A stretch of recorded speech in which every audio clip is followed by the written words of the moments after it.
सिंधु दरिया में 6 नवा केनाल करण खिलाफ सिंध में खंबियल क़ौमी सियासी कारकुनन की बाजियाबी लाए नेशनल पॉलिटिकल सोसाइटी बदीन के अगवानन राशिद सिंधी, गुलाम रसूल कास्केली, सैयद मुर्तज़ा शाह, अली सिंधी, हबीब कलोई और ॿियनि सूरे बादशाह खां रैली कढी प्रेस क्लब अॻियां अर्चा जी मुज़ाहिरो कंदे छिती नारेबाज़ी कंदे चयो, सिंध धरती खिलाफ़ हमेशा पीपी गद्दारी वारो किरदार अदा कयो आहे।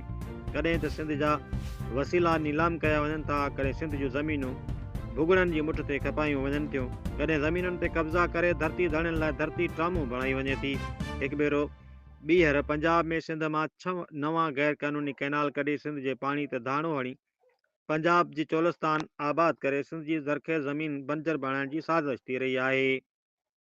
सिंध मां केतिराई क़ौमी कारकुननि खे खंबियो वियो आहे। हिननि वधीक चयो, जेकॾहिं इहे कैनाल निकिता सिंध जी ज़राइट सिंध सां गॾु सिंध वासी पिणु बड़भांग बणिजी वेंदा। हुननि चयो त पंजाब में 66 लख एकड़ ज़मीनूं आबाद करण जे लाइ सिंध जे पाणी ते धाड़ो हणण में पीपी सरकार साज़िश जो हिसो बणियल आहे, छो त ज़रदारी ख़ुदि सिंध जे मौत जे परवाने कैनाल अॾण वारे मनसूबे जी मंज़ूरी ॾिनी आहे। हिननि चयो त जेकॾहिं पाणी न हूंदो त कारोबार बि ख़तमु थी वेंदा। रिपोर्ट आशिक़ अली जोणे जो ॿुढो कमराणी, सोशल मीडिया सेंटर सिंध। जीअं सिंध जी आलम इंसानियत, जीअं रहबर आज़म मुफ़क्कर सिंध साईं जी एम सैयद।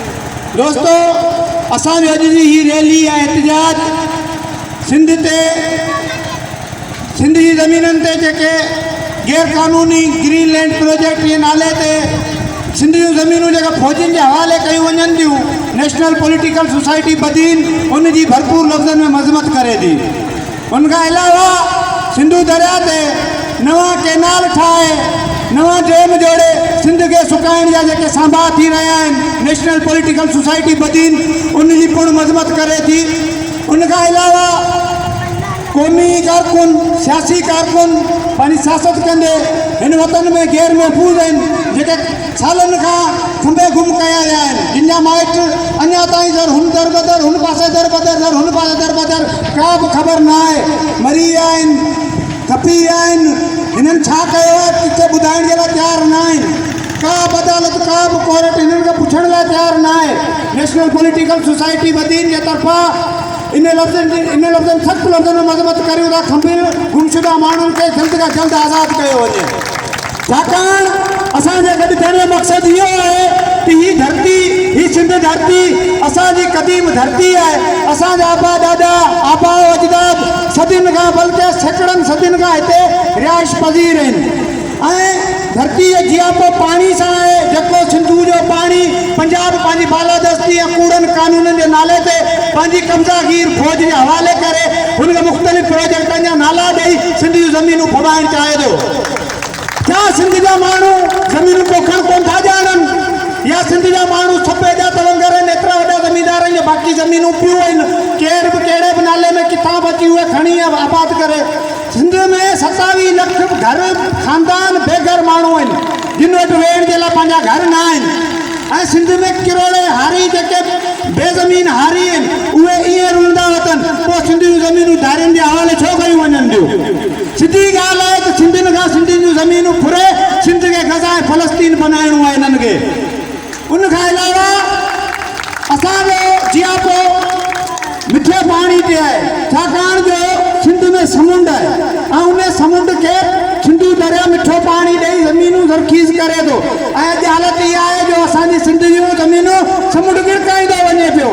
तव्हांखे यादि हुजणु खपे त खोरवा तालुको आहे, यूसी आहे, पर उन खोरवा जी सिर्फ़ु हिकिड़ी ते खोरवा पाइण बचियो, बाक़ी सभु समुंड ॻी वियो आहे। इन जी वजह इहा आहे जो दरिया में पंजाब जे तरफ़ां पाणी छॾियो नथो वञे ऐं खारो पाणी जेको ज़मीननि खे ॻी थो वञे। सर्वे मुताबिक़ जेकॾहिं इहो पाणी मिठो पाणी सिंधु दरिया जो समुंड में न छॾियो वियो त 2050 2060 ताईं तव्हांजो कराची, तव्हांजो ठठ, तव्हांजो बदीन सफ़ाई आस्ती सां मिटिजी चुका हूंदा। इन जे लाइ नेशनल पॉलिटिकल सोसाइटी बदीन अॼु ही रैली जो इतमाम कयो आहे। इन खां अलावा समूरी सिंध सरेआम सखर खां वठी कराची ताईं पैदल मार्च में हले पई त असांजे सिंधु जो पाणी बहाल करियो, हिन ते नवां कैनाल बंदि करियो, पर सिंधु हुकूमत जे कन ते का बि जूं कोन थी सुरे।